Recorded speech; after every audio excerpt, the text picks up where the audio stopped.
Hi everyone, good afternoon. My name is Ilona Jocelyn. I am from Society of Exploration Geophysicists Bandung Institute of Technology Student Chapter.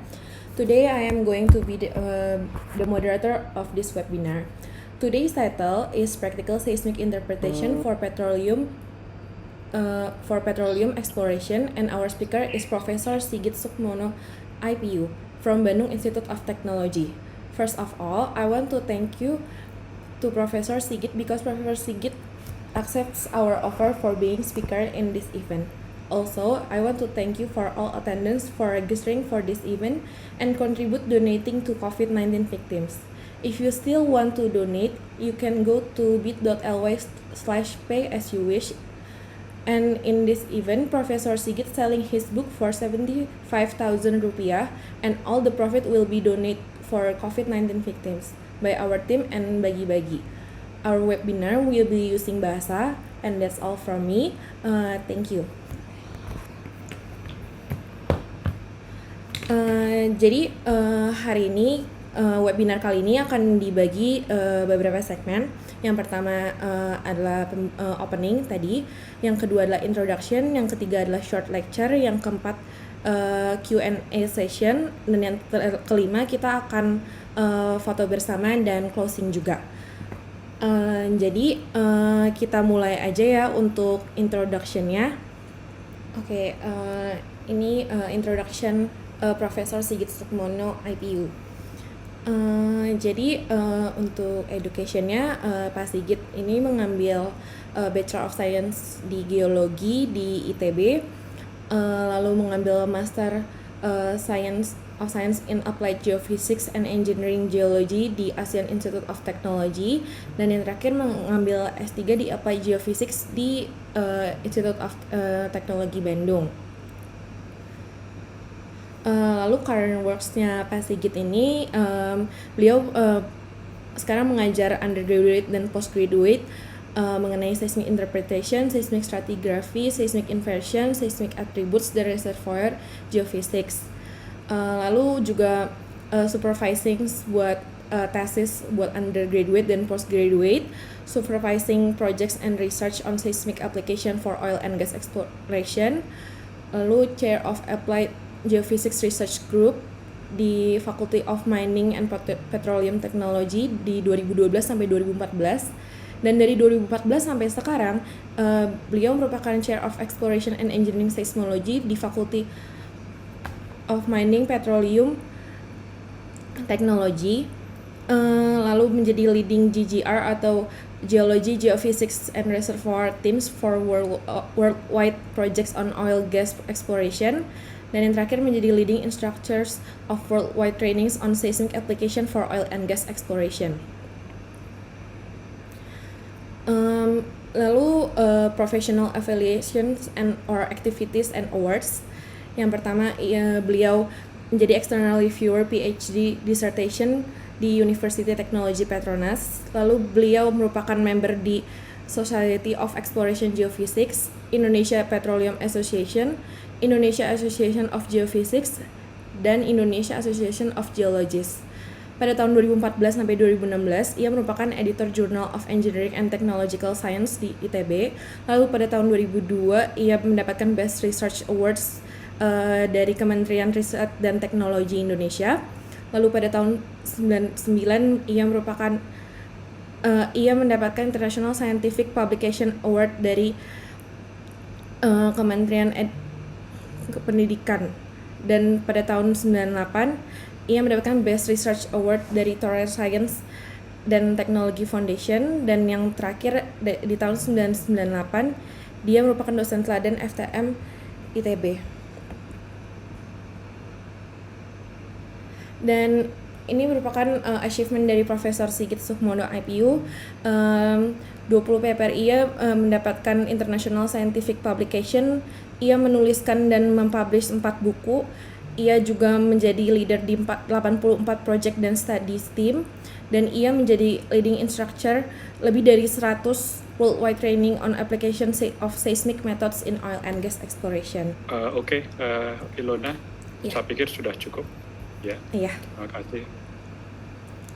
Ya, berarti silahkan langsung dimulai aja Pas short lecture-nya untuk hari ini. Oke, baik. Terima kasih Ilona, dan pertama saya ucapkan terima kasih ke Ilona dan panitia ya. Saya cukup termotivasi pada waktu dikatakan bahwa akan menggalang dana untuk COVID ini. Jadi saya lihat itu suatu usaha yang patut disupport lah begitu ya. Mahasiswa punya rasa sosial yang tinggi. Nah, jadi saya senang bisa ikut berpartisipasi di sini dengan yang saya punya begitu ya, yang bisa saya sharing. Nah, terus kemudian buat peserta selamat siang juga, terima kasih Anda sudah bergabung di sini. Saya barusan sempat melihat sekilas ininya, daftar pesertanya. Saya lihat sebagian besar adalah mahasiswa ya. Kalau saya lihat sepintas begitu, ada beberapa yang saya kenal namanya sebagai rekan dosen maupun profesional di industri migas. Saya ucapkan terima kasih sudah bergabung di sini. Nah, karena pesertanya sebagian besar adalah mahasiswa, jadi saya siapkan materinya ini lebih ke arah basic begitu ya, lebih ke arah basic dan memberikan pengetahuan tentang aplikasi interpretasi seismik, dan nanti saya akan sharing pengalaman saya dari tahun 90-an ya. Jadi mungkin saya sudah 30 tahun sejak saya lulus dari Geologi ITB. Saya lulusnya dari Geologi ITB di 87. Itu saya ingat. Kemudian ada profesor dari Texas Austin, Profesor Joel Watkins, sekarang sudah almarhum sepertinya, datang ke ITB untuk memberikan training pertama kali mengenai interpretasi seismik di Indonesia lah begitu ya. Nah, waktu itu kebanyakan teknik itu masih dikuasai oleh orang-orang ekspatriat. Itu di akhir tahun 80 tuh, saya ingat pada waktu itu dengan saya ikut trainingnya dengan mungkin manajemen tinggi Pertamina yang sekarang juga sudah banyak yang pensiun juga gitu. Tapi intinya dari training tersebut kami diikut sertakan pada eksplorasi dan pengembangan lapangan East Texas begitu ya, East Texas. Dan sejak di situ saya mengenal pertama kali interpretasi seismik. Saya fall in love begitu dengan interpretasi seismik. Terus kemudian nanti dari situ juga saya akan share itu data-data seismiknya seperti apa, dan terlihat dari metode yang sederhana bisa ditemukan lapangan raksasa yang sampai sekarang masih diproduksi baik untuk konvensional maupun unkonvensionalnya. Nah, kemudian dari situ juga, terus kemudian saya mengembangkan banyak mata kuliah ya di ITB untuk seismik. Jadi kalau yang kuliah di ITB mungkin sudah terbiasa itu misalkan ikut interpretasi seismik, seismik stratigrafi, seismik atribut, seismik inversi, itu pertama kali saya yang mengembangkannya di ITB dan artinya di Indonesia juga. Nah, saya lihat sudah mulai banyak juga di universitas yang lain dikembangkan atau diajarkan juga mata kuliah itu. Nah, terus kemudian menyambung tadi yang disampaikan oleh Ilona tadi mengenai training dan project, itu sejak tahun, mungkin efektifnya tahun 95-an lah gitu ya, 95 atau 90-an. Saya mulai banyak terlibat di proyek-proyek internasional dan training internasional. itu kalau untuk training itu hampir seluruh dunia gitu ya saya memberikan itu, kecuali Amerika, karena Amerika itu bukan, saya tidak boleh gitu, karena di sana sudah banyak expertnya. Dan saya ingat waktu pertama kali saya memberikan training itu saya menggantikan Russell. Nah, ada yang kenal ya Russell yang membuat Amundsen Russell itu di Kuala Lumpur untuk Petronas itu tahun 95 kalau tidak salah. Karena yang bersangkutan sibuk sekali, tidak ada waktu. Nah, diundang saya. Nah, dari situ terus kemudian saya banyak memberikan pelatihan-pelatihan ke seluruh dunia, termasuk juga dengan project-project. Nah, maksud saya di webinar ini saya ingin share ke Anda semua. Yang pertama adalah pengalaman saya sejak 30 tahun yang lalu sampai dengan yang sekarang gitu ya, 30 tahun yang lalu mulai dengan East Texas, sekarang saya masih supervisi untuk ultra deep water di Teluk Meksiko. Ultra deep water mungkin akan menjadi pemboran laut terdalam itu kalau misalkan jadi dibor gitu. Karena seabednya sendiri 3,5 km, targetnya sekitar 9 km dari seabed. Nah, nanti kalau kita lihat itu metodenya ya itu saja begitu ya, jadi sebenarnya lebih ke arah logika, tidak terlalu canggih-canggih amat begitu metodenya. Yang penting itu adalah bagaimana kita menerjemahkan seismik ke bahasa geologi. Nah, itu yang saya lihat juga sering menjadi kelemahan dari geofisika. Ya, geofisika itu sering berhenti hanya pada model geofisika saja, tidak sampai ke model geologinya, padahal yang kita tuju adalah objektif terakhir adalah pemodelan geologi bawah permukaan begitu ya, yang nanti akan saya share ke Anda. Terus kemudian yang terakhir nanti saya akan tunjukkan itu bagaimana kira-kira energi di masa depan gitu ya, karena banyak pertanyaan sekarang itu, banyak kekhawatiran apakah karir di bidang perminyakan itu akan masih ada atau akan habis gitu ya. Nah, nanti itu di akhir dari seminar ini akan saya tunjukkan dan Anda bisa menjawab sendiri gitu. Nah, itu saya pikir pengantar dari saya untuk melengkapi Ilona tadi. Nah, sekarang saya akan langsung saja ke materi presentasi, dan supaya interaktif, silakan saja nanti Anda kalau misalkan ada pertanyaan bisa langsung interrupt saya. Jadi kita bisa langsung diskusi saja, dan kita santai aja lah ya, tidak usah terlalu formal karena ini kan zamannya zaman santai, work from home kan santai gitu ya, supaya diskusinya lebih enak. Ya, baik seperti itu. Jadi saya akan share screen saya.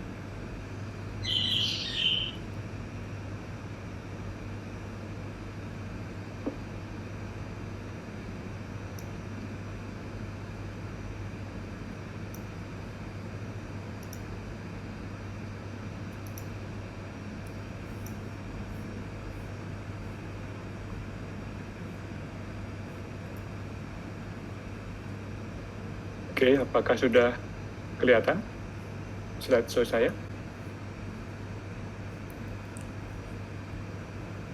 Sudah, Pak. Sudah ya, baik. Ya. Oke, ini halaman title-nya seperti tadi yang sudah saya sampaikan. Nah, ini yang saya share fotonya ini yang sekarang sedang terlibat saya, yaitu di Ultra Deep Gulf of Mexico, di mana yang sebelah kiri itu salah satu pemodelan menggunakan seismik untuk melihat targetnya ya, yang di bagian atas. Coba saya, nah, bagian atas ini kelihatan laser pointer saya, Ilona? Kelihatan, Pak. Kelihatan, Pak. Kelihatan ya, baik. Ini targetnya, contohnya bagian atas ini. Nanti saya tunjukkan full seismiknya seperti apa, dan juga kemudian bagian bawah di sini. Dan ini tadi yang saya katakan itu seabednya 3,5 km. Targetnya sendiri hampir 9 km di bawah seabed, dan untuk itu terus kemudian dibangun khusus itu generasi terbaru seperti ditunjukkan di yang sebelah kanan ini. Itu drilling ship gitu ya, bukan ship trick, nama untuk mengatasi tantangan alam di sana di Teluk Meksiko. Nah, ini ilustrasi saja. Baik, jadi secara garis besar itu outline dari webinar ini itu seperti ini. Jadi saya akan share ke Anda objektif ya, terus kemudian step and target, applicable techniques, strength and weakness dari masing-masing teknik interpretasi, terus kemudian contoh aplikasi. Saya pilih itu di Indonesia ya, beberapa lapangan lah dari Sumatera sampai dengan Indonesia bagian timur, Amerika,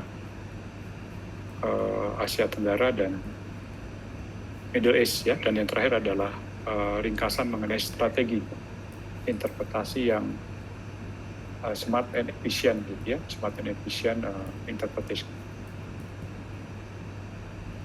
Nah, ini objektifnya ya, definisi dari objektifnya. Jadi sebenarnya secara sederhana saja itu tujuan dari interpretasi itu kan mendeskripsikan batuan reservoir atau batuan lainnya ya. Biasanya batuan lainnya itu apakah ceiling rock atau source rock begitu ya, atau batuan di sekitar dari reservoir.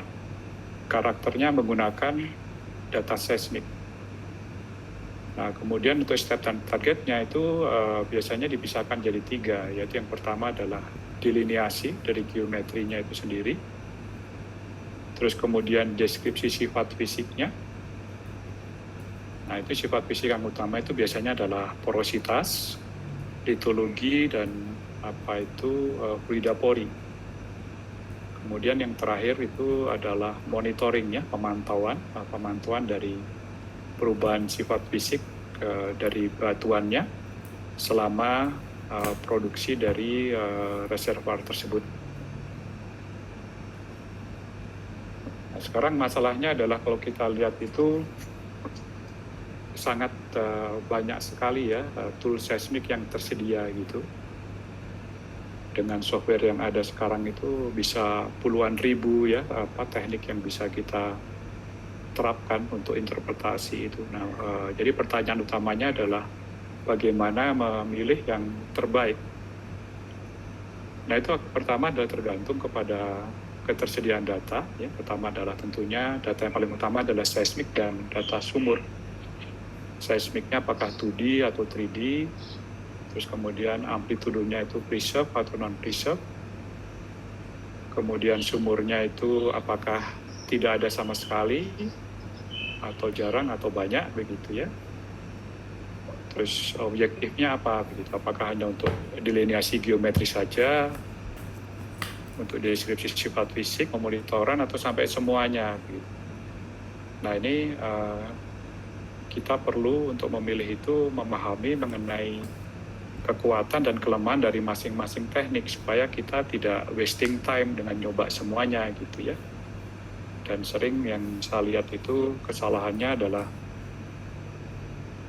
sering diterapkan metode yang terbaru begitu ya, misalkan pada waktu middle 2000 ya, sekitar 2005 gitu, itu seismic inversi itu sangat populer sekali gitu. Semuanya langsung menggunakan seismic inversi, padahal belum tentu bisa diterapkan gitu.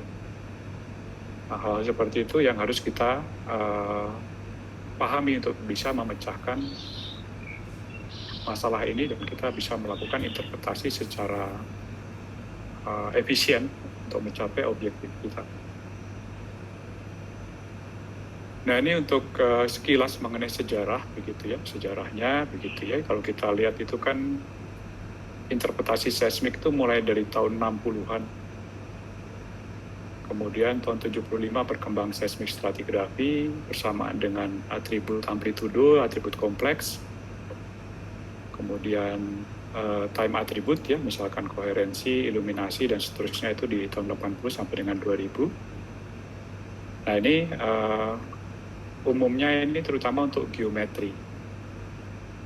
Nah, kalau Anda ingin ke sifat fisik dan monitoring begitu ya, karena monitoring itu berarti monitoring perubahan sifat fisiknya. Nah itu umumnya harus ke inversi, baik post-stack maupun pre-stack, atau bisa juga kita ke geostatistical yang melibatkan multi atribut. Nah satu hal itu adalah kalau Anda mau mencoba yang mana begitu ya, itu adalah pastikan dulu processingnya memang processing yang terbaik ya, karena interpretasi yang baik itu hanya bisa dilakukan kalau datanya baik, dan data yang baik itu didapatkan oleh processing yang baik ya. Dan di materi ini nanti akan saya share itu mulai dari penerapan seismic stratigraphy sampai dengan ke metode yang terkini begitu ya, untuk supaya ada bayangan. Dan apa itu, kalau kesan saya itu adalah meskipun sekarang sudah canggih-canggih metodenya begitu ya, misalkan inversi itu sudah banyak sekali lah macamnya dan canggih-canggih, tetap saja nanti ujung-ujungnya kita harus ke model geologi, dan model geologi nanti ujung-ujungnya harus ke seismic stratigraphy dan konsep geologi lagi. Nah itu yang perlu dipahami begitu ya. Jadi jangan terlalu fanatik dengan metode geofisikanya, tapi harus back to geologinya, karena itu the final objective. Oke, ini saya share itu contoh dari efek reprocessing ya di ultra deep exploration di Teluk Meksiko yang saya terlibat sejak tahun 2016 sampai dengan sekarang ini. Jadi intinya di sini saya tunjukkan itu adalah CDP gather sebelum dan setelah reprocessing anisotropi ya. Jadi reprocessing anisotropi itu mungkin sekarang merupakan salah satu frontier lah begitu ya, frontier di metode reprocessing untuk eksplorasi dalam ya. Dan kalau kita lihat perusahaan-perusahaan besar itu fokusnya sekarang kebanyakan ke deep dan ultra deep water, karena biasanya di situ berada giant reserve begitu ya, giant reserve. Nah otomatis kalau Anda ke target yang dalam, maka data far offset ya, data far offset ini gather kan mungkin yang sudah biasa dengan seismik paham itu. Sebelah kiri ini adalah near gather, yang sebelah kanan itu far offset gitu ya. Nah itu kalau misalnya ada hockey stick seperti ini kan tidak bagus ya. Ini kalau kita lihat itu, ini sebelum di reprocessing, nah ini setelah di reprocessing, nah kelihatan dia semakin flat. Dan artinya kita bisa harapkan pada saat kita stack signal to noise ratio-nya semakin membaik begitu. Nah itu ditunjukkan di slide yang ini. Ya, jadi di daerah ini itu objektifnya sebenarnya ingin melihat anti-clean ini. Ini yang tadi saya katakan kedalamannya sekitar 8 km dari target, sedangkan seabednya ini sekitar 3,5 kilo. Anti-clean ini, terus kemudian lipatan seretan yang berhubungan dengan normal fault ini. Nah kalau kita lihat di data legacy ya, data legacy itu artinya data sebelumnya, menggunakan processing yang sebelumnya, kelihatan tidak terlalu jelas gitu.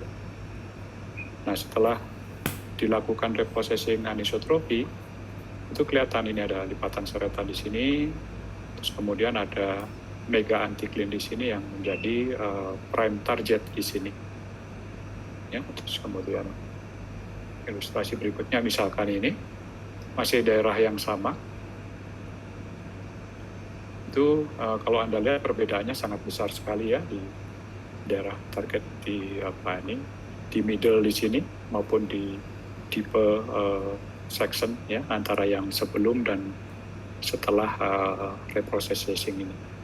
Jadi intinya ini mengilustrasikan ke Anda, sebisa mungkin lakukanlah reprocessing yang sebaik mungkin ya. Dan reprocessing itu banyak sekali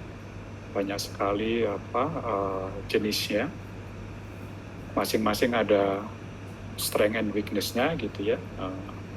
Nah, di sini saya ilustrasikan saja kalau Anda untuk ke yang target dalam itu biasanya harus melibatkan yang anisotropi, yang merupakan salah satu metode yang terkini di reprocessing karena akan memberikan data yang lebih baik di par offsetnya.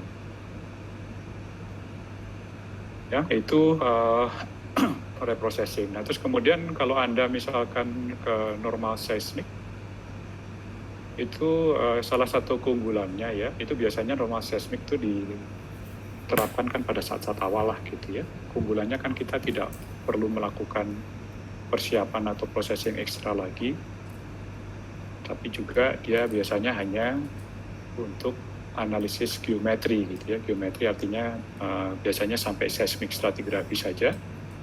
Nah, oleh karena itu untuk bisa meningkatkan nilai tambahnya itu sebaiknya dikombinasikan dengan konsep seismic stratigraphy. Dan kalau Anda punya 3D itu dengan atribut amplitudo ya, sehingga dia bisa menjadi alat yang sangat powerful untuk eksplorasi maupun development. Dan nanti saya tunjukkan ilustrasi dengan konsep seismic stratigraphy. Banyak lapangan raksasa yang bisa ditemukan dan sampai sekarang konsep seismic stratigraphy itu masih penting begitu ya untuk Anda kuasai kalau Anda ingin menjadi seorang good seismic interpreter. Nah, ini kelemahannya pertama adalah dia mencitrakan batas lapisan ya, atau kontrasan akustik impedan bukan properti dari lapisannya itu sendiri. Terus kemudian akustik impedan itu bisa overlap, terutama untuk target yang dalam. Oleh karena itu tidak bisa untuk membedakan batuan begitu ya, jadinya karena overlap. Kemudian sering itu resolusi vertikal itu kurang dari 5 meter ya. Dapat 5 meter saja sudah sangat baik sekali. Biasanya kalau dengan data yang umum itu kedalaman 1,5 sampai 2 km itu biasanya resolusi sekitar 25 sampai dengan 50 meter ya, artinya cukup besar resolusinya, cukup besar artinya tidak terlalu baik begitu. Kemudian limit of visibility itu jarang lebih detail dari 1 meter, jadi juga terus kemudian umumnya hanya bisa diterapkan untuk geometri mapping saja, bukan untuk pemetaan sifat fisik, kecuali secara kualitatif dengan seismic stratigraphy bisa kita melihat sifat fisik. Nah, ini yang saya ingin ilustrasikan ke Anda yang tadi saya ceritakan itu pada saat saya belajar pertama kali seismik di bawah bimbingan dari Profesor Watkins dari University Texas. Itu kami diajak untuk memecahkan masalah eksplorasi lapangan East Texas ya, lapangan East Texas yang sampai sekarang masih produksi. Nah, saat itu kalau di tahun 80-an ya, di akhir 80-an itu target utamanya adalah yang warna kuning ini, batu pasir Woodbine. Terus saat itu tentunya belum ada atribut kan ya, belum ada inversi gitu. Jadi satu-satunya senjata ya seismic stratigraphy. Nah, yang menarik di sini itu endapan pasir pantainya itu yang baik itu bisa dilihat dari seismik dari top lab ini ya, yang saya kasih tanda TP ini. Dan dari situ terus kemudian dikembangkan lapangan ini sampai sekarang masih diproduksi baik di konvensionalnya yaitu di Woodbine-nya ini maupun di Shale Eagle Pot-nya ini ya, yang dulu hanya sebagai sealing rock saja. Jadi konsep awal yang di-establish dari seismic stratigraphy itu masih sampai sekarang masih terpakai. Jadi intinya saya ingin emphasize bahwa seismic stratigraphy itu penting untuk tetap dikuasai ya, penerapannya itu. Nah, ini yang pertama yang pernah saya kerjakan pada saat-saat awal saya selesai studi di S1 ITB. Kemudian berikutnya di awal tahun 90-an, itu di Middle East, itu untuk melihat karbonat plastik yang play-nya itu adalah merupakan regressive reef gitu ya. Dan sama pada saat itu juga metode inversi itu baru ditemukan begitu ya, jadi belum populer. Dan kalau Anda ingat itu di tahun 90-an itu komputernya itu masih mainframe gitu ya, jadi di Indonesia saja mungkin yang punya perusahaan-perusahaan besar saja, jadi teknik yang canggih-canggih dari seismik seperti inversi dan seterusnya itu masih sulit lah gitu ya. Saya ingat waktu itu untuk kompleks atribut saja kita harus kirim ke Singapura gitu ya untuk bisa mendapatkan kompleks atribut. Nah di sini juga yang berperan adalah seismik stratigrafi. Jadi intinya melihat reef yang mengalami regresi, terus kemudian mengalami wave erosion gitu ya. Jadi akan dilihat di sini itu target-targetnya misalkan di sekitar di sini gitu, di sini, terus kemudian di daerah-daerah yang amplitudenya lemah karena di situ ada riwak ya, riwak dari reefnya itu baik di back reefnya maupun di core reefnya itu. Dan ini jadi salah satu lapangan raksasa juga di Middle East yang sampai sekarang masih berproduksi dengan signifikan. Oke, terus kemudian saya melangkah ke mid 90-an ya, pertengahan 90-an, ini di Indonesia, Sentral Sumatera, itu saat itu sangat populer sekali untuk mendapatkan anomali amplitudo bright spot ya, biasanya untuk mencari shallow gas, bukan hanya di Indonesia tapi di seluruh dunia, di Teluk Meksiko, di North Sea, di mana-mana yang kalau kita mau mencari shallow gas sand biasanya kita mencarinya adalah dengan melihat amplitude anomali bright spot seperti ini, dan ini salah satu contoh di Sentral Sumatera Tengah, bagus sekali. Ini salah satu lapangan raksasa juga, bright spot kelihatan sekali, pushdown-nya kelihatan sekali begitu ya. Nah ini bisa menggait eksplorasi, tetapi juga harus diingat bahwa ada pitfall ya, pitfall yang juga berbahaya yang pada saat 90-an itu belum terlalu dipahami, yaitu kalau bright spot itu tidak selalu berasosiasi dengan hidrokarbon yang ekonomis begitu ya. Bisa saja saturasi gas yang sedikit saja itu sudah bisa menunjukkan bright spot. Nah itu baru dipahami itu mungkin di akhir 90-an pitfall itu. Oleh karena itu terus kemudian orang mengembangkan inversi kan ya, inversi terutama pre-stack inversion untuk bisa melihat fluida dengan lebih baik. Oke, terus kemudian tadi saya bicara masalah pitfall ya, pitfall. Nah kalau Anda bekerja saat ini, karena saat ini perusahaan itu banyaknya ke deep target, salah satu pitfall utama itu adalah akibat velocity anomaly, ya, velocity variation ya, velocity variation baik lateral maupun itu vertikal ya, tapi terutama lateral. Itu hati-hati kalau Anda hanya punya time section saja seperti yang di sebelah kanan dan sebelah kiri ini. Ini bisa tidak merepresentasikan image yang sebenarnya karena ada pushdown maupun pull up velocity anomaly ya. Jadi ditunjukkan sekarang di sini ada seperti seri syncline dan anticline ini. Ternyata setelah dirubah ke kedalaman itu reflektornya ternyata monocline saja seperti ini ya. Jadi tidak selalu yang kelihatan ada perangkap yang bagus di time section, itu di realitanya memang ada perangkap. Nah sebaiknya dalam kondisi seperti ini Anda bekerja di depth domain seperti ditunjukkan di slide ini di Teluk Meksiko. Yang sebelah atas ini di time domain ya, dan targetnya yang saya tunjukkan dengan warna hijau. Nah, ini Anda lihat ini seabed-nya. Seabed-nya kelihatan bervariasi ya, berarti kan ada strong lateral velocity anomaly itu variation ya, strong lateral velocity variation lah karena seabed yang bervariasi seperti ini. Nah, kalau kita lihat kalau di time itu seolah-olah di sini daerah rendahan. Nah, ini karbonat kompleks dan mungkin hanya prospeknya mungkin hanya ada di sini dan di sini saja begitu.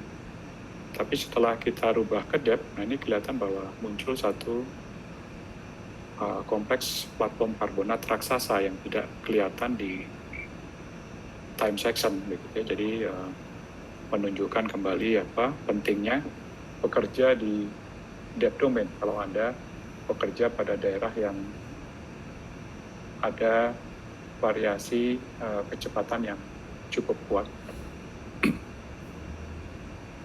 Ini juga sama dari Teluk Meksiko, ya, saya tunjukkan saja yang sebelah atas ini yang time section, kemudian yang bawah adalah PSDM.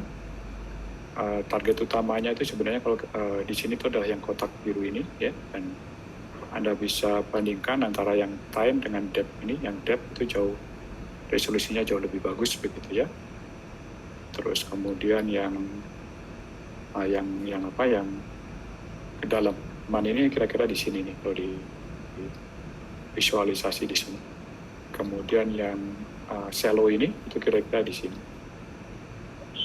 Ya, dan juga misalkan di time section itu masih menjadi pertanyaan ini apakah flat spot atau base karbonat saja begitu ya. Sini apakah gas chimney atau push down effect saja. Nah, kalau kita lihat di depth section itu lebih yakin lah bahwa ini merupakan flat spot begitu ya, dan ini merupakan gas chimney ya dibandingkan kalau kita hanya lihat dari time section saja. Oke, baik. Terus kemudian setelah seismic stratigraphy begitu ya, dan dengan pitfall-pitfallnya tadi. Nah, berikutnya lagi juga yang sebenarnya cukup powerful itu adalah kompleks atribut ya, kompleks atribut. Tapi juga dia ada kelemahannya ya. Misalkan ini kekuatannya itu bisa cepat gitu ya. Anda pakai software zaman sekarang itu dalam hitungan menit saja sudah bisa mendapatkan penampang-penampang kompleks atribut ya. Dan bisa diterapkan tanpa data sumber dan bisa cukup membantu untuk interpretasi awal kita. Tapi kelemahannya itu sama seperti normal seismik. Dia mencitrakan batas perlapisan ya, bukan perlapisannya itu sendiri. Terus kemudian terutama bisa diterapkan untuk pemetaan geometri, bukan untuk sifat fisik, dan untuk identifikasi hidrokarbon itu yang terbaik adalah untuk identifikasi sweet spot saja gitu ya. Jadi jangan terlalu berharap banyak dengan kompleks atribut ini, lebih ke arah screening awal untuk melihat geometri maupun sweet spot yang berhubungan dengan anomali amplitudo. Nah, ini misalkan saya berikan contoh di pertengahan 90-an ini di South Sumatra, Petzl Reef. Saat itu belum tersedia inversi, terus kemudian diperlukan titik awal pemboran, di mana objektifnya adalah mencari bagian dari reef ini yang poros begitu. Nah, dikombinasikan reflection strength, instantaneous phase, dan frekuensi sesaat gitu ya, yang kompleks atribut itu. Nah, itu terlihat di daerah sebelah kiri ini dia lebih porus begitu ya dibandingkan dengan yang sebelah kanan itu. Jadi disitulah ditaruh sumur pertama dan didapatkan discovery gas yang cukup baik. Nah, kenapa di sini lebih porus? Karena kita lihat reflection strength-nya lebih rendah, dan dari segi geologi di sini wave action-nya ya, jadi windward area dari sekitar di sini yang sebelah kiri. Kemudian ini untuk yang di Indonesia bagian timur ya, itu juga sama. Itu juga di pertengahan tahun 90-an. Itu kalau di sini self margin carbonatrate. Juga untuk penentuan sumber pertama itu digunakan kompleks atribut ya. Di sini saya berikan contoh reflection strength, instantaneous phase, terutama untuk mengidentifikasi gas water contact ini yang ditunjukkan oleh high reflection strength ini dan relatively flat spot ya. Nah, di sini ya, mestinya di sini nih yang warna kuningnya bisa di bawah ini, jadi agak bergeser. Kemudian apparent polarity dan instantaneous frequency. Jadi cukup membantu untuk drilling pertama kali. Kalau kita tidak punya data lainnya dan seismiknya baru 2D saat itu, belum 3D ya. Kalau sekarang sih sudah lapangan ini sudah di-develop. Oke, terus kemudian setelah di tahun 90-an gitu ya, saya ke tahun 2006, itu saya tunjukkan ilustrasi daerah Melandok di mana dipublikasi di Leading Edge ini, ya, dan daerahnya di sekitar Cirebon ya, mungkin di sini ya, di mana target utamanya adalah talang akar dan batu raja. Kemudian bagaimana kita bisa memvisualisasi target itu? Pertama adalah melihat talang akar.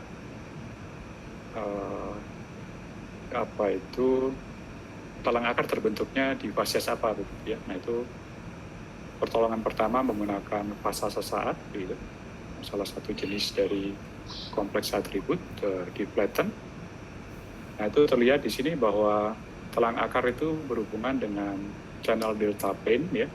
Terus ada retrogradasi di mana channelnya ini itu kalau kita lihat terbentuknya kombinasi antara sesar normal tumbuh dengan adanya paleo high ini. Jadi tantangannya adalah bagaimana bisa memetakan batu pasir di dalam channel ini dengan mengikut sertakan pengontrolnya ini ya, yang sesar normal tumbuh dan paleo high ini. Upaya pertama itu menggunakan RMS amplitude, ini RMS amplitude. Nah, dengan menggunakan RMS amplitude, geometri channelnya bisa kelihatan begitu ya, kelihatan bagus ini di sini. Tapi batu pasirnya tidak terlalu kelihatan kan ya. Nah, padahal kan channel itu bisa terisi batu pasir, bisa juga tidak, kan bisa juga seal begitu. Jadi tantangannya adalah bagaimana memetakan batu pasirnya itu. Nah, terus kemudian dengan analisis berikutnya, itu dengan menggunakan data sumur ya tentunya ya, kontrol data sumur, itu ternyata batu pasirnya itu, gross sand thickness-nya itu bisa dipetakan dari kombinasi antara variance dan RMS amplitude, gitu ya, dikalikan. Nah, ini hasil visualisasinya. Jadi, misalkan di sini bisa kelihatan itu, paleo high ini adalah bukit-bukit saat itu gitu ya, pada saat talang akar itu diendapkan. Terus kemudian sungainya atau channelnya sendiri itu mengalir di rendahannya. Nah, kemudian di bagian-bagian tertentu itu yang diberikan warna biru, itu biru kehijauan, itu berarti batu pasirnya lebih tebal daripada yang kemerah-merahan gitu ya. Jadi misalkan di sini ini tebal begitu ya. Ini tebal dan tinggi gitu, yang ini tebal dan tinggi gitu. Nah, kelihatan sumur pertama itu MLD 1, kelihatan dia ada di tinggian dan tidak bagus mendapatkan talang akar ya, karena ada di tinggian ini. Jadi berbeda dengan RMS amplitude saja, begitu kita terapkan variance itu bisa kita lihat ke batu pasirnya. Nah, kenapa variance bagus di sini? Karena variance bisa melihat itu tadi, patahan tumbuh tadi. Karena variance kan similarity. Ya, jadi itu pentingnya untuk memahami arti geologi dari masing-masing atribut itu.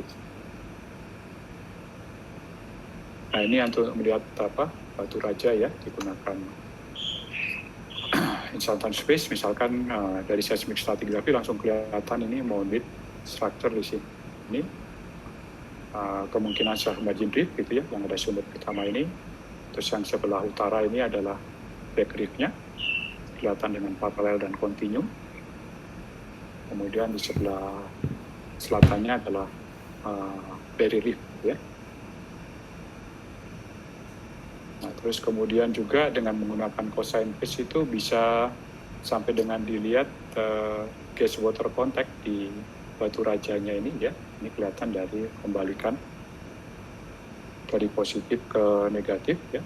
Dan di sini ada flat spot begitu yang memotong horizon dari batu rajanya itu. Ini kelihatan bahwa gasnya di sini relatif tipis, jadi tidak ekonomis untuk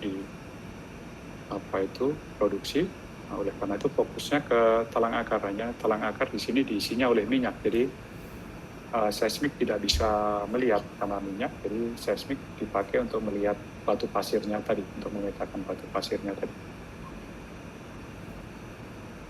Oke, nah ini contoh untuk melihat porositas ya, porositas dari talang akar menggunakan inversi. Jadi yang warna-warna merah ini yang akuisite impedannya rendah, porositasnya besar. Nah ini terus kemudian di overlay dengan yang peta Rosen tadi untuk bisa mendapatkan daerah appraisal. Jadi waktu itu ke arah appraisal begitu ya lapangan ini, karena baru ada discovery di satu sumur saja. Kemudian dari appraisal ke pengembangan. Terus kemudian berikutnya di akhir tahun 2000-an ya, contoh dari Jabung, blok Jabung ini juga dipublish di Leading Edge, ya, di mana play-nya itu adalah kombinasi antara struktur dan stratigrafi gitu ya. Ini peta strukturnya terlihat di sebelah kanan ini. Jadi ada anticline yang terpancung oleh patahan. Terus kemudian sudah ada 3 sumur discovery. Dan pertanyaannya adalah pengembangannya bagaimana begitu ya. Kalau kita pakai struktur saja kan tidak tepat ya, karena play-nya kan kombinasi struktur dengan stratigrafi, di mana stratigrafinya itu adalah channel. Ini targetnya talang akar lagi. Nah, terus kemudian ini contoh seismiknya. Ya, nanti publikasi-publikasi ini bisa saya share nanti lewat panitia supaya bisa dibaca lebih detail buat yang tertarik. Nah intinya kalau kita lihat menggunakan seismik biasa begitu ya, ini agak sulit untuk bisa melihat channelnya di mana dan batu pasir yang baiknya itu di mana begitu ya. Terus kemudian dicoba dengan menggunakan atribut ya, dan karena sumurnya cukup banyak itu, terus kemudian didapatkan atribut yang baik itu adalah sweetness dan sum of negative ini ya, sweetness dan sum of negative amplitude ini, di mana kalau kita lihat itu nilai atribut yang kecil berhubungan dengan net P yang besar dan porositas yang besar. Nah, dari situ terus kemudian bisa dibuat peta sweetness seperti yang sebelah kanan ini, dan dari situ bisa dilakukan strategi pengembangan begitu ya, dan hasil sumur-sumurnya itu diplot ternyata masih konsisten dengan plot sebelumnya yang mendasari cross plot atribut ini. Berikutnya ini di Sentral Sumatera juga ini tidak menggunakan atribut apa-apa, tapi pada waktu itu play-nya adalah mencari Incis Valley dan Lost Time Basin Propen ya, dan salah satu tekniknya adalah menggunakan slicing. Di sini slicing surface plus time ya. Nah, kelihatan Incis Valley-nya di sini, Basin Propen-nya seperti ini cantik sekali, dan sumur-sumur ditetapkan di Basin Propen-nya itu. Oke, ini masih contoh dari penerapan seismic stratigraphy. Nah ini yang slide sebelumnya tadi itu yang Sumatera tadi, ini sebenarnya menunjukkan ini flow stand ini, basin flow di situ dan part dari suatu sistem delta. Ini kalau slope-nya terjal di shark system di deep sea, biasanya kita slope-nya akan lebih terjal dan otomatis akan banyak turbidite ya, turbidite deposit ke debris flow gitu, yang ciri-cirinya salah satunya seperti itu. Ini masih sama sistem delta tapi di Teluk Meksiko. Jadi pada intinya adalah kuncinya adalah kenali karakteristik khas ya dari fase seismik yang berhubungan dengan fase geologi, dan itu memang butuh pengalaman. Tapi kalau sudah cukup lama bekerja, biasanya ada feeling terus kemudian untuk bisa melihat dengan mudah itu fasenya apa, dengan penghadapannya apa. Ini masih sama, ini di Teluk Thailand. Sama mencari meandering stream sampai dengan ke basin flow pan di situ ya, dan ditunjukkan cukup bagus di sini. Ini juga di Gulf of Thailand, di mana play-nya itu mencari reverse fault di sebelah kiri ini, sedangkan yang sebelah kanan ini reverse fault juga ya, high angle fault di sini. Dan salah satu atribut yang menolong itu adalah reflection strength ya, karena dia bisa highlight itu displacement dari fault pin. Oke, baik, itu adalah mengenai kompleks atribut. Terus kemudian berikutnya berkembang juga yang geostatistical multi atribut begitu ya. Enaknya ini lebih otomatis, bisa untuk geometri dan physical property. Nah, umumnya physical property adalah litologi dan porosity, dan bisa menjadi metode alternatif bila metode inversi dan normal seismik tidak bisa diterapkan karena misalkan akustik impedannya overlap. Ya. Bisa berikan contoh saja, yaitu di tahun 2007 terlibat di Sentral Sumatera untuk suatu lapangan yang akan menjadi kandidat untuk water flow ya, water flow injection untuk meningkatkan produksi.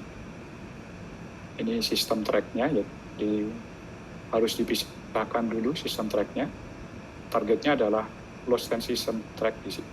Ini ya, di sini, dan di sini saya tunjukkan jarak antar sumur itu sudah sangat rapat sekali karena itu adalah major field.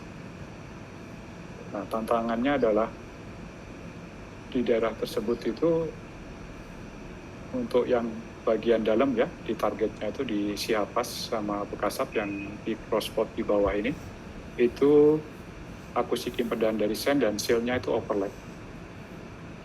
Nah, jadi tidak bisa menggunakan normal seismik maupun post-stack akustik impedan inversion.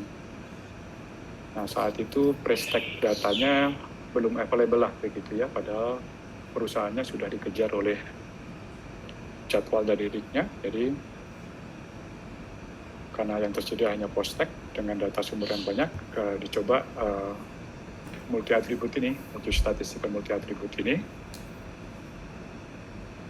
Dan saat itu mungkin baru pertama kalinya ya dicoba metode multi atribut ini di Indonesia. Nah, pada intinya dengan teknik ini tuh Anda bisa, kalau dilakukan dengan baik itu kita bisa merubah dari penampang seismik menjadi penampang gamma ray ya. Jadi sini contohnya gamma ray dan porositas. Nah, misalkan ini dirubah menjadi gamma ray dengan pertolongan geostatistik tadi, dan geostatistik tadi menggabungkan atribut-atribut yang cocok di sini.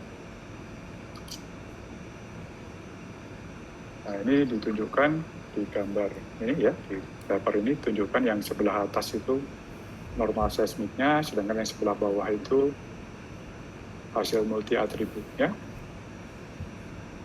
kelihatan yang kalau di sebelah atas ini ya, itu sand body-nya itu kan yang apa itu bell shape inilah ya kurang lebih ya, bell shape itu angka miringnya rendah, itu dia bisa di trap maupun bisa di pit begitu ya, karena akustik impedanya overlap dengan shale-nya. Nah, kalau kita rubah ke gamare, nah itu cukup bagus, ada kesesuaian antara sumur dengan gamare, pseudo gamare, hasil dari multi atribut itu. Nah, hanya ini hasilnya itu belum di smoothing gitu ya, jadi masih kelihatan apa itu acak-acakan, tapi terutama di daerah sumur sudah kita lihat itu tie-nya cukup bagus gitu. Nah, Anda bayangkan kalau misalkan Anda harus water flood begitu ya, soil water flood dengan menggunakan data seismic stack ini saja, ini kan sulit jadinya untuk melihat flow unit yang bagus untuk diinjek itu di mana gitu. Karena kita tidak bisa membedakan sand dan silt. Nah, kebetulan saat itu ada program drilling gitu ya, jadi sekalian oleh company-nya, oleh perusahaannya itu diuji metode ini, karena metode ini juga masih baru diterapkan di Indonesia ya, yang baru pertama kalinya mungkin saat itu di tahun 2007 itu.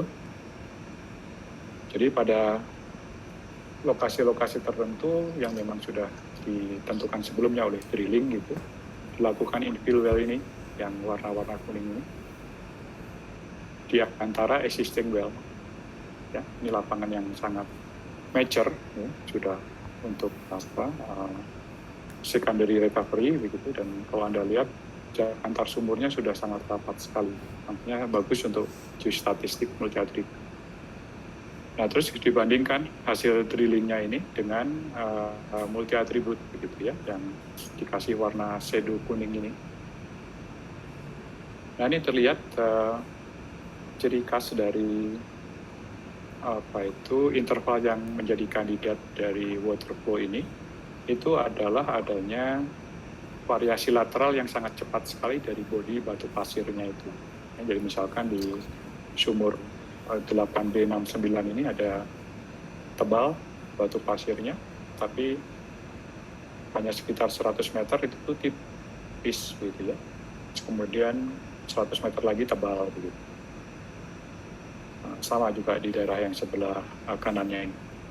Nah, itu terlihat di multi atribut juga cukup bagus, kita bisa memprediksi cukup bagus, padahal pada waktu mengerjakan multi atribut ini hasil sumurnya ini belum ada, gitu ya, jadi memang sengaja untuk menguji metode ini.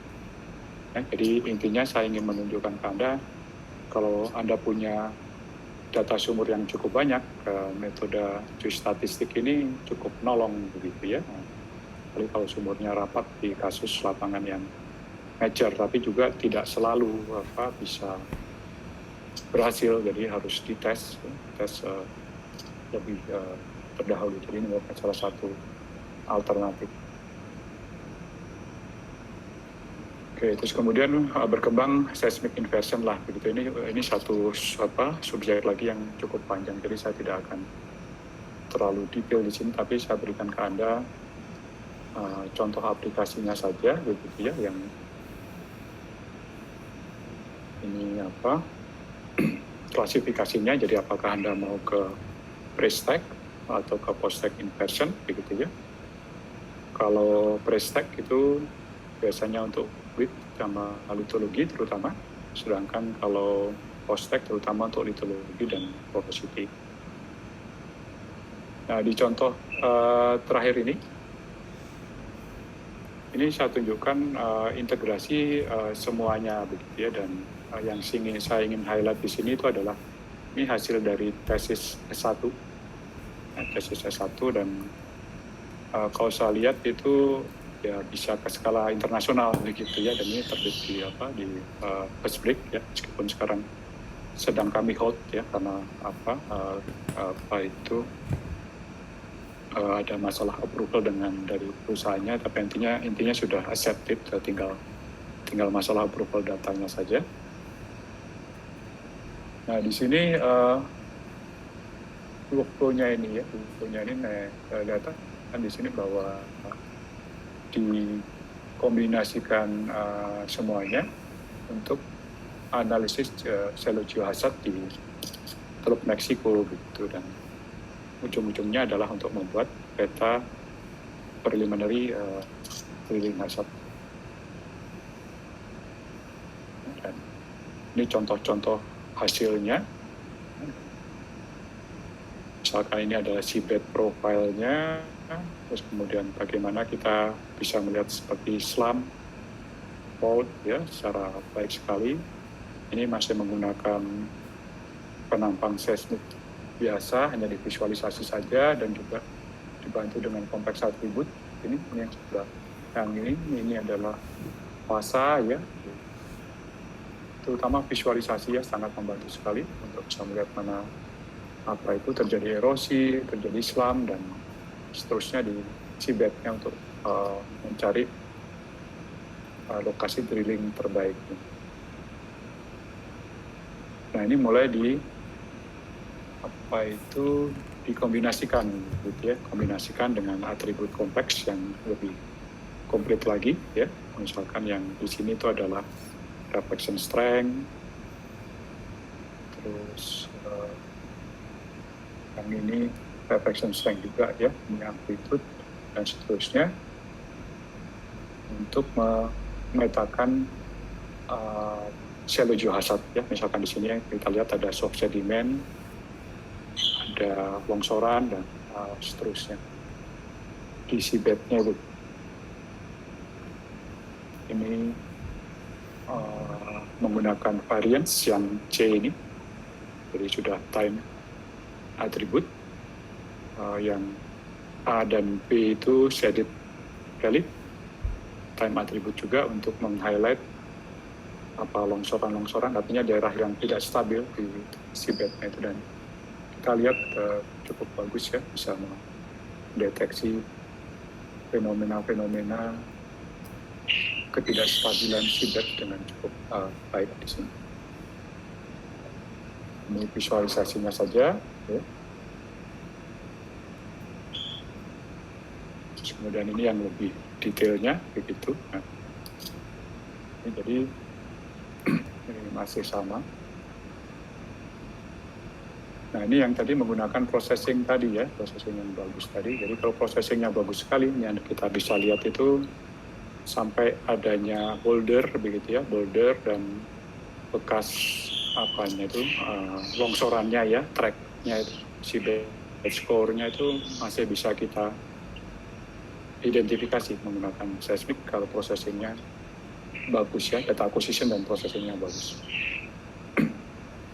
Nah itu di slide ini ditunjukkan perbandingan antara menggunakan AUV ya, AUV, Autonomous Underwater Vehicle, dengan seismik itu bisa bersaing ya, karena di sini dilakukan processing spesial yaitu short offset processing untuk mengejar seabed-nya itu. Nah jadi saya di ujung dari webinar ini, jadi summary-nya simpel saja ya, seperti ini. Jadi pertama, apakah Anda punya data 2D atau 3D begitu ya. Kalau 3D pasti lebih baik lah gitu ya. Terus kemudian preserve apa tidak, label tekniknya itu seperti ini, aplikasinya dan kebutuhan datanya juga seperti ini ya. Jadi ini guidance secara umum saja, tetapi untuk melihat masing-masing metode ini sendiri ya harus paham matematis dan geologinya, hubungan dengan geologinya. Nah itu yang paling penting itu, matematis dan geologi dari masing-masing metodenya itu supaya tidak tersesat begitu ya, tidak tersesat dan tidak wasting time. Oke, nah ini yang tadi saya katakan begitu ya, saya banyak mendapatkan pertanyaan begitu, bagaimana sebenarnya masa depan dari fosil energi ya. Jadi karena Anda mahasiswa kan pasti banyak curiosity lah gitu ya, curiosity dan juga mungkin kekhawatiran gitu. Nah di sini saya tunjukkan tuh yang publikasi terakhir dari Exxon maupun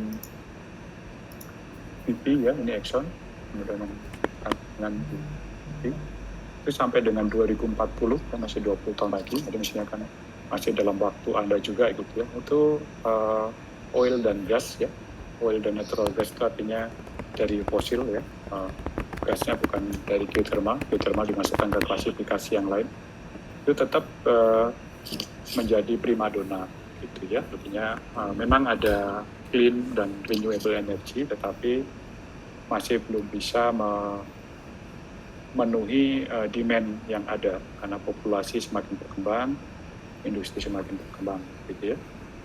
Ini Exxon, kan juga BP, ini kalau kita lihat BP lebih detail lagi 2040 dengan berbagai skenario, tapi tetap kalau kita lihat itu antara oil dan gas itu tetap menduduki porsi yang dominan gitu ya.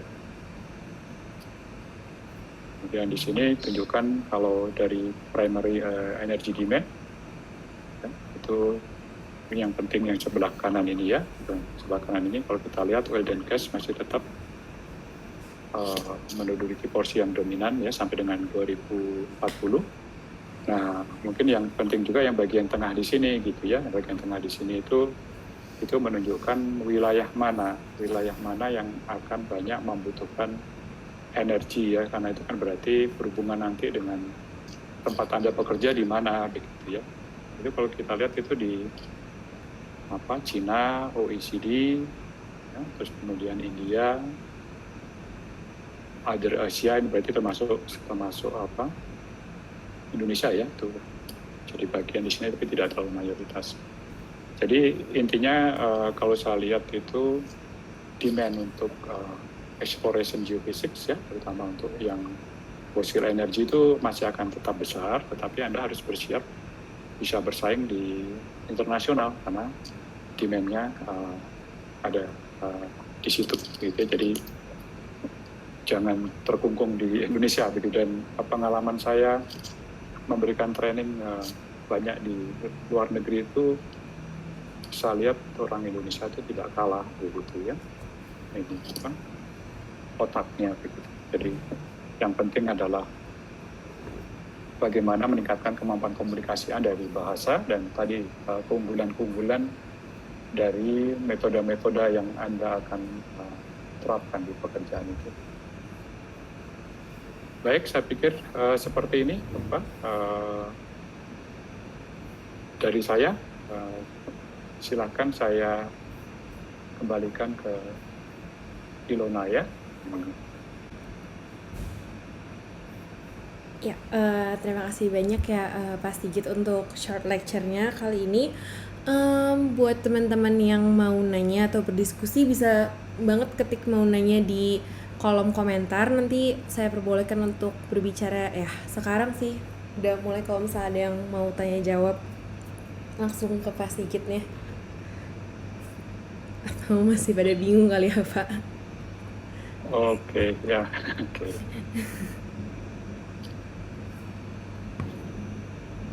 Pada ngerti atau nggak ngerti? Oh, itu dari Zikru Aminullah. Ya, silahkan Kak untuk dibuka mic-nya, boleh langsung. Ya, selamat sore. Saya Zikru. Ini tadi kan di slide sebelumnya kan Bapak nerangin ini kan yang lingkungan pengendapan lereng dan cekungan yang slope dan basin system itu kan Pak. Nah, pertanyaan saya di sini tuh apakah mungkin dalam sistem lingkungan slope dan basin system ini tuh terjadi yang namanya proses DST atau transgresi sistem crack. Nah, itu aja pertanyaan saya. Oh ya, baik, Zikru ya. Zikru ini kalau nggak salah S2 ya, S2 ITB ya? Iya Pak. Oke.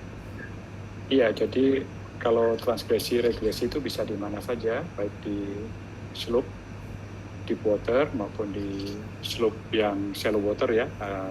Karena kan transgresi regresi itu sebenarnya kan keseimbangan antara supply sedimen dengan relatif sea level kan ya, relatif local sea level change. Di situ bagaimana kalau misalkan supply sedimennya lebih besar ya berarti ada regresi begitu kan. Kalau supply sedimennya lebih kecil transgresi. Nah misalkan apa itu yang saya tunjukkan tadi itu ya, yang contoh Middle East itu memang bukan di daerah slope-nya tapi di daerah shelf-nya, itu lebih ke arah regresi gitu kan. Terus kemudian yang East Texas itu lebih ke arah transgresi. Jadi bisa saja di semuanya karena tergantung kepada dua faktor itu, yaitu supply sedimen dan perubahan muka air lautnya, itu mana yang lebih dominan di situ. Ya, terima kasih Pak. Oke.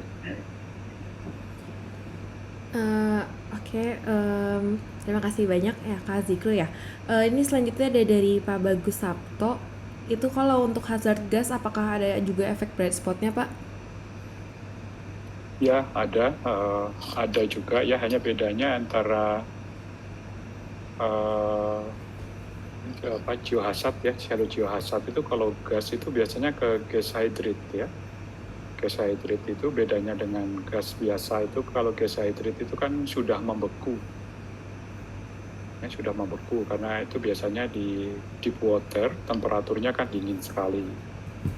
Nah kalau dia membeku itu akustik impedannya lebih besar ya daripada sekitarnya.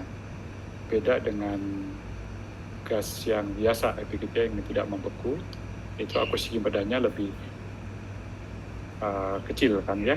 Nah tergantung kepada kontras dengan sekitarnya. Kalau misalkan kontras dengan sekitarnya itu cukup besar, bisa saja terjadi bright spot ya. Dan di makalah tadi itu sebenarnya ada itu contoh-contoh penampang-penampang yang menunjukkan yang diduga sebagai gas hydrate itu yang berhubungan dengan shallow gas hydrate ya. Itu mungkin. Iya, bagaimana Pak Bagus ya? Apakah ada tambahan pertanyaan atau cukup? Mungkin bisa dijawab di kolom komentar kalau emang mic-nya nggak bisa.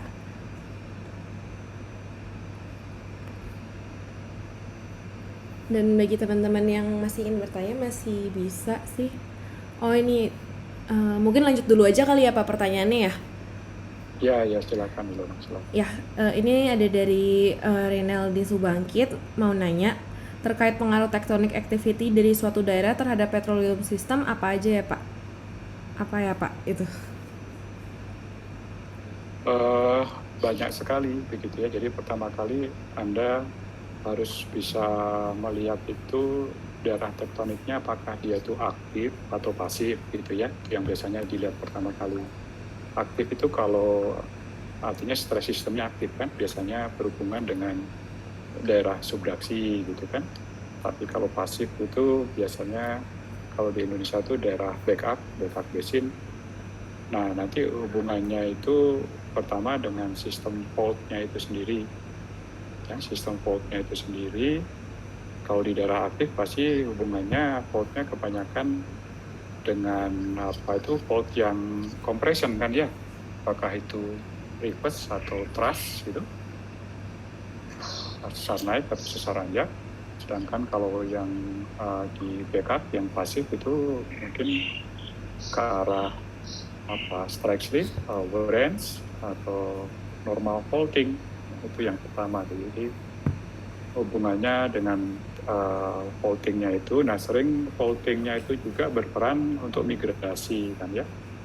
Migrasi kalau misalkan Anda punya di Central Sumatera ya, itu kan sistem faultingnya itu kan banyak range ya. Range itu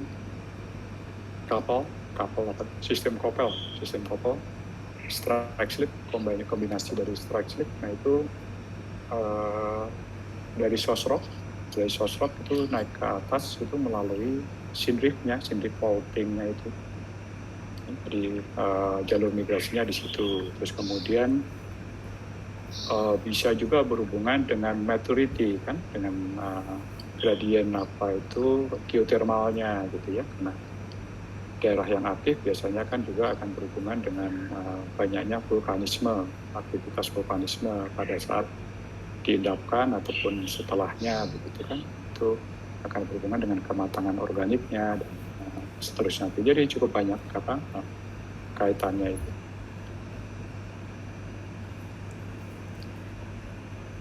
Ya, gimana dari Bangkit ya? Apakah ada tambahan? Oke, cukup. Lanjut aja, ini ke Pak Bagus lagi ya. Lambda Muro lebih pas dipakai untuk tujuan apa dalam karakterisasi reservoir, Pak?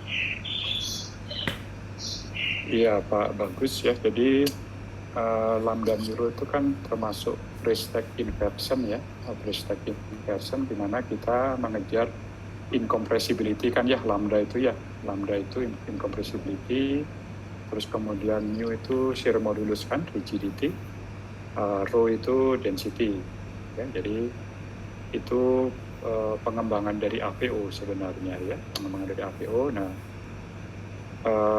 bisa diterapkan di mana itu kembali tergantung, harus kita analisis sensitivitas dulu ya. Analisis sensitivitas dulu, biasanya kita dari sumur aja membedakan antara yang diisi sama hidrokarbon dengan yang tidak begitu. Jadi misalkan kalau ada batu pasir yang diisi sama gas begitu ya, itu mestinya dia itu lambda Muro-nya kan akan kecil gitu kan dibandingkan dengan yang wet. Tapi harus dilihat seberapa kecil, seberapa sensitivitasnya seberapa tinggi ya, karena kan kehadiran gas itu otomatis kan memperkecil lambda ya. Kalau mu-nya kan tidak berubah karena mu itu lebih ke arah matriks kan, density-nya juga lebih kecil begitu. Nah, itu harus dilihat dulu dari crossport data sumur untuk sensitivitasnya. Terus habis itu dilihat lagi itu resolusinya ya, karena kalau data sumur itu kan resolusinya masih beda dengan yang seismik. Ya, jadi bisa diterapkan di mana saja sebenarnya sih lambda Muro itu, di karbonat juga bisa, di klastik juga bisa ya, tetapi harus dicek lagi tadi sensitivitasnya apakah memang bagus apa tidak untuk membedakan target kita gitu ya. Kalau misalkan hidrokarbonnya itu minyak, nah itu lebih tantangannya lebih lebih rumit lah ya dibandingkan sama kalau gas itu. Ya, silakan itu mungkin Ilona. Oh iya, kalau misalnya Pak Bagus ada tambahan silahkan langsung ditanyakan saja ya di kolom komentar lagi. Ini masih ada pertanyaan lagi sih Pak dari Frederick Arthur, mau nanya tapi belum bisa open mic. Ini saya bacain aja ya semuanya. Perkenalkan, saya Frederick, mahasiswa TGITB 17, Pak. Saya ingin bertanya, Pak, kalau misalnya seismic interpreter itu artinya hanya bertugas saat eksplorasi saja ya? Yang kedua, untuk perusahaan yang berada di luar Indonesia, seberapa besar chance kita diterima di perusahaan tersebut, Pak? Karena apakah kita tergolong foreigner yang akan memperkecil kesempatan? Oh, baik ya, pertanyaan bagus itu, pertanyaan khas mahasiswa gitu ya, kalau udah lulus udah bisa dapat kerjaan apa enggak gitu kan. Ya, jadi yang pertama saya lupa tadi siapa yang nanya tadi. Frederick, Pak, dari mahasiswa TG17. Ya, yang pertama adalah Anda sebagai seorang interpreter itu mulai dari eksplorasi sampai dengan ke monitoring ya.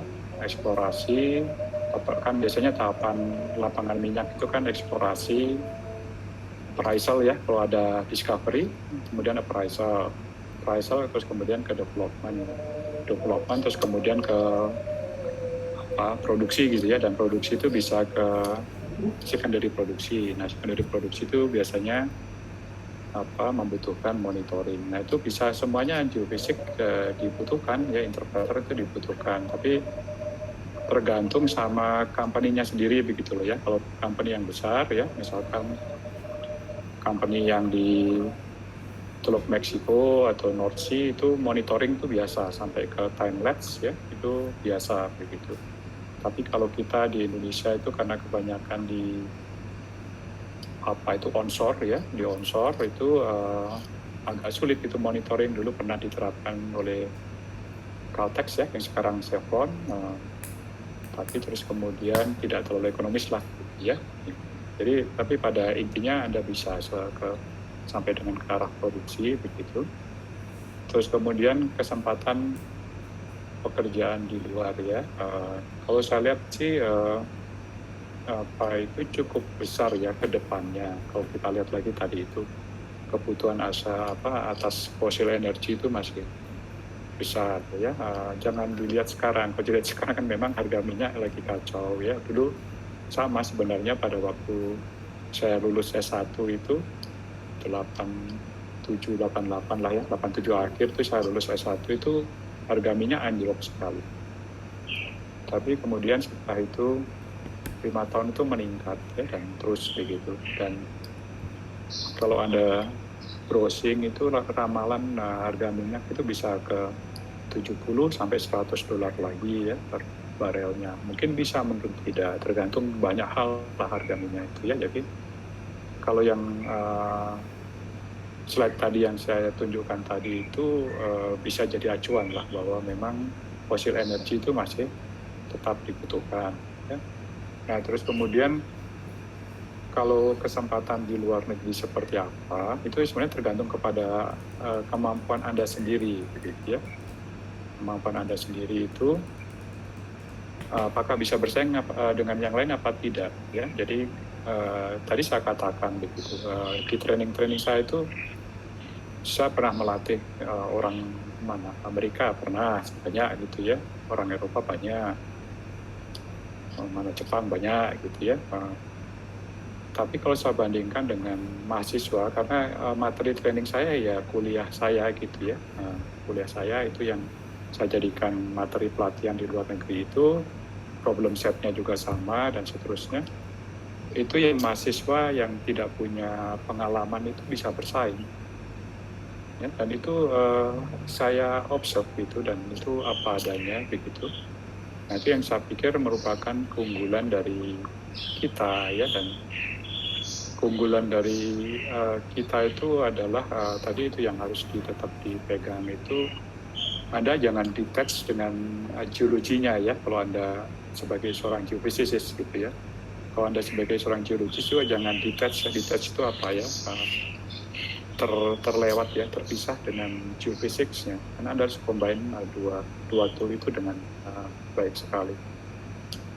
Ya, dan kesempatan kerja bersaing dengan yang yang mungkin yang native gitu ya. Yang native ya mungkin kalau Anda bekerja di Amerika gitu mungkin susah lah gitu ya, kecuali kalau Anda sudah sangat expose. Tapi kalau misalkan ada kerja di Asia itu kan banyak ya, dulu yang Indonesia itu di Petronas banyak gitu kan, di mana-mana punya. Di Afrika banyak sekali ya. Jadi mungkin Afrika itu yang bisa jadi big opportunity, karena by knowledge mereka kan ketinggalan dari kita, tapi resource mereka masih besar ya. Dan banyak orang melihat itu future of the world itu in Afrika untuk supply energi ya, karena mereka belum masih underexploited lah gitu. Itu mungkin Frederick. Ya kok. Oh ya, ini udah langsung direspon oleh Frederick ya Pak. Udah katanya terima kasih banyak. Mungkin satu pertanyaan lagi ya, karena kan kita sampai 15.30 ya Pak ya. Baik ya. Jadi ini ada dari Renaldi Subangkit lagi mau bertanya, sebagai seismic interpreter untuk usia dari suatu litologi atau formasi itu seberapa penting ya Pak? Apakah usia dari suatu litologi atau formasi dapat mempengaruhi atribut seismiknya dan mempengaruhi isi dari fluida atau hidrokarbonnya? Terus ada keterangannya sih Pak ini. Maksudnya seberapa penting, yakni seberapa penting sebagai seismic interpreter harus memahami usia dari litologi atau formasi suatu daerah agar dapat menghasilkan seismic interpretation map yang baik. Oke, baik. Ya, apa ini dari siapa tadi saya lupa. Dari Bangkit, Pak. Bangkit ya. Bangkit mungkin masalah ini usia atau umur lah ya, umur geologi itu sangat penting sekali. Ya, sangat penting sekali karena apa? Rekaman seismik itu adalah rekaman kronostratigrafi. Ya. Rekaman kronostratigrafi itu artinya berdasarkan krono, waktu begitu ya, lapisan-lapisannya itu loh. Ya, dia bukan merekam lito, bukan merekam batuan, kecuali kalau Anda kemudian nanti proses itu misalkan ke inversi atau dengan metode lainnya yang untuk menuju ke litologi gitu ya. Nah itu jadi pertama konsep mengenai waktu itu sangat penting sekali. Terus kemudian kedua, kalau kita bicara petroleum system, itu pertama yang faktor yang paling penting itu adalah sosroknya ada apa tidak ya, batuan induknya itu loh, kitchennya itu ada apa tidak. Nah itu pasti tergantung kepada umurnya begitu ya, umurnya, terus kemudian bagaimana kematangannya itu kan tergantung kepada tadi itu berapa dalam dia terpendam, terus apakah ada aktivitas vulkanik dan seterusnya begitu ya. Jadi sosrok terutama. Kalau reservoir itu kan ada bisa di mana saja selama batuannya berpori kan. Jadi tidak terlalu tergantung umur reservoir itu. Tapi reservoir yang efektif harus ada trapnya, harus ada perangkapnya kan. Apakah anticline atau stratigrafi ya, itu juga tidak tergantung umur sebenarnya gitu ya. Kemudian dia tergantung lagi kepada ceiling rock-nya. Ceiling rock-nya itu cukup tebal apa tidak. Karena kalau tidak cukup tebal itu hidrokarbon bisa lari ke atas. Ya. Jadi dia juga tidak boleh terlalu dangkal reservoirnya. Kalau terlalu dangkal biasanya ceiling capacity-nya tidak cukup gitu ya. Nah, kemudian juga hidrokarbonnya juga tidak boleh terlalu dangkal terbentuknya. Kalau terlalu dangkal dia tidak mature ya, tidak cukup baik gitu. Itu saya pikir ya mengenai usia itu ya. Ya, terima kasih Pak. Mungkin gimana dari Bangkit, mungkin ada tambahan? Pak, ini kan sebetulnya tadi saya udah mau bilang udahin ya, cuma ternyata baru ada 2 pertanyaan masuk sih Pak, tapi tinggal 2 aja. Mungkin ini terakhir sih Pak, atau mau dibahas atau gimana? Oke, baik ya terakhir ya. Jadi ini ada 2 terakhir ya Pak. Jadi yang pertama dulu nih, dari Muhammad dari Mahendra, dia tadi meminta maaf karena belum bisa open mic. Saya dari Geofisika UI semester 6. Untuk basic dari karakterisasi reservoir seismik itu ada 3 tahapan, delinasi, pelamparan, dan properti ya Pak. Apakah 3 tahapan ini dalam pengerjaan harus berurutan tidak Pak? Dari ketiga tahapan, akurasi ketepatan untuk menjelaskan reservoirnya itu yang mana ya Pak? Oke, baik Mahendra ya. Jadi 3 tahapan yang umum itu yang pertama adalah delineasi ya. Delineasi geometri itu maksudnya ke arah pelamparan gitu ya. Jadi pelamparannya seperti apa? Nah setelah kita tahu pelamparannya dan geometrinya ya, misalkan kita tahu geometrinya itu channel gitu kan, terus pelamparannya seperti apa. Nah tahapan kedua itu adalah sifat fisiknya ya, physical property.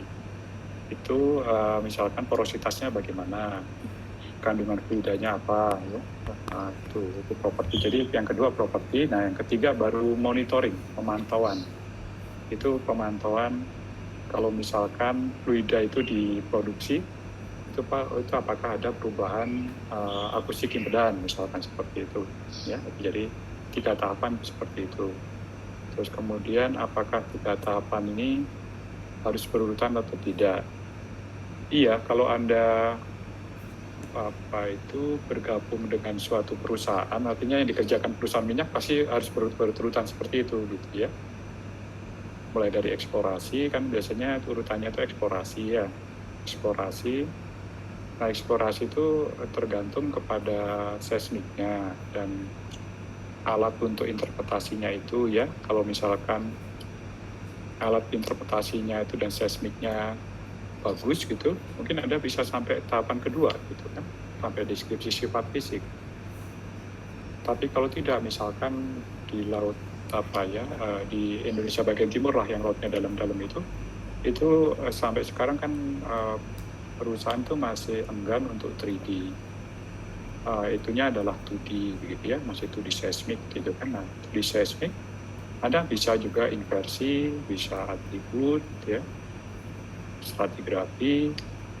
Nah, tapi tidak ada sumur begitu kan. Kalau tidak ada sumur, Anda tidak bisa inversi yang lengkap, paling limited atau rekursif begitu ya.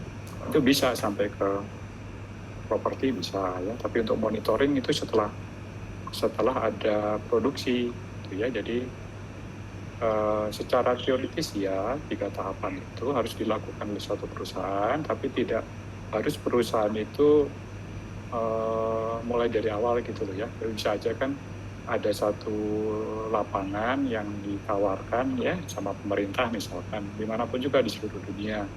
Itu datanya udah ada, sumurnya udah ada, studinya udah ada. Nah itu kan tidak harus dari awal, bisa aja langsung ke sifat fisik tadi gitu kan, untuk mana gitu ya. Jadi tidak harus dalam realitanya itu. Akurasi ketepatan untuk menjelaskan reservoirnya sebaiknya sejak delineasi ya sudah harus akurat, karena dari delineasi dan sifat fisik itu Anda biasanya mengusulkan sumur eksplorasi pertama.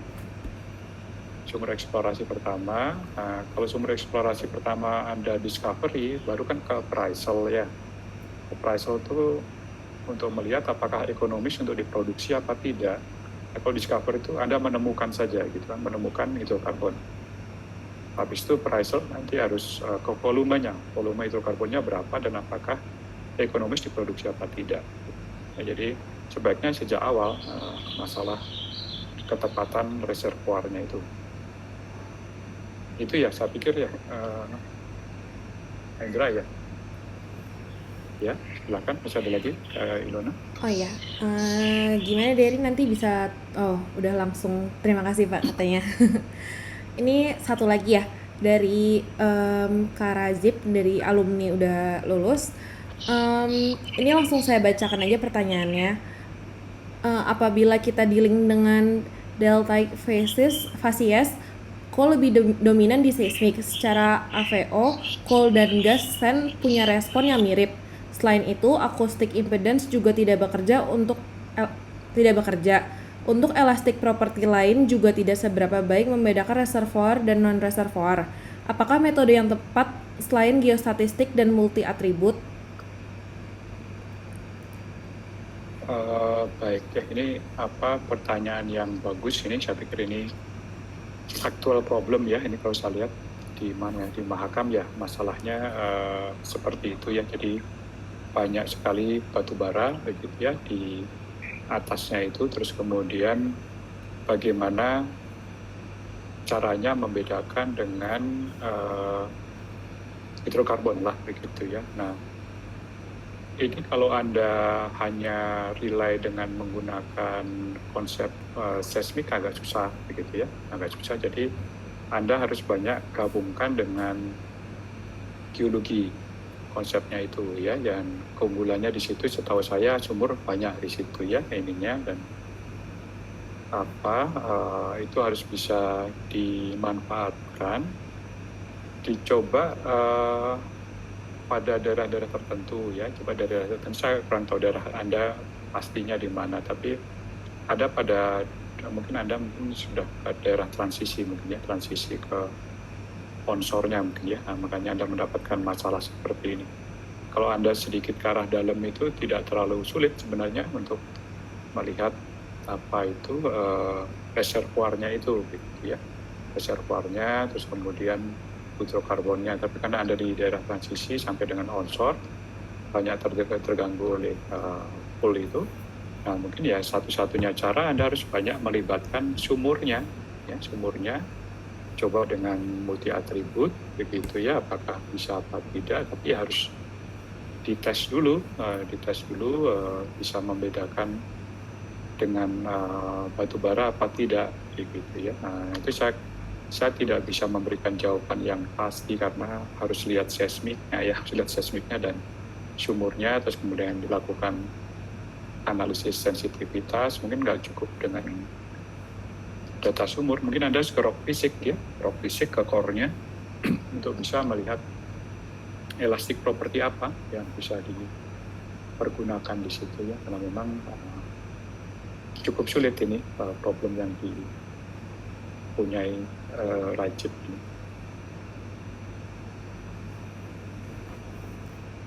Ya, itu. Ya, gimana ya dari Kak Rajibnya sendiri? Oh, udah Pak, terima kasih katanya, semoga sehat selalu. Jadi untuk sesi Q&A-nya udah selesai. Mungkin bisa minta tolong teman-teman buka kamera buat foto bersama dulu kali ya Pak, buat ini Oke, baik. dokumentasi. Ya, saya juga pengen lihat wajahnya, Mas. Teman-teman dimohon buat buka kameranya, soalnya buat dokumentasi.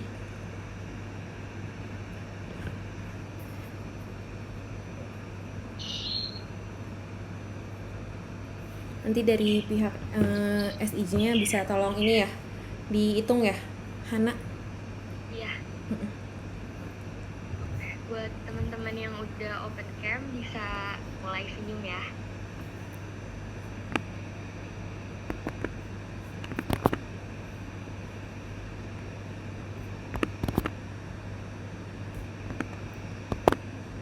Nah, mungkin bisa sekali lagi, 1, 2, 3. Oke, udah, makasih. Terima kasih banyak buat Pak Sigit ya udah mau membantu teman-teman semua dan memberikan short lecture dan Q&A ini. Dan terima kasih juga kepada teman-teman yang udah berpartisipasi. Dan bagi teman-teman yang masih mau menyumbangkan dana untuk COVID-19, bisa langsung ke bit.ly/psuwis, dan juga bisa juga apabila ingin membeli buku dari Pak Sigit bisa langsung dicek di kolom komentar linknya. Terima kasih banyak semuanya. Oke, baik. Terima kasih ya, Ilona dan teman-teman SIG. Terima kasih juga untuk semuanya. Stay safe ya semuanya ya. Iya, Pak. Oke, baik. Selamat sore. Sore, Terima kasih, Pak. Pak. Terima kasih, Pak.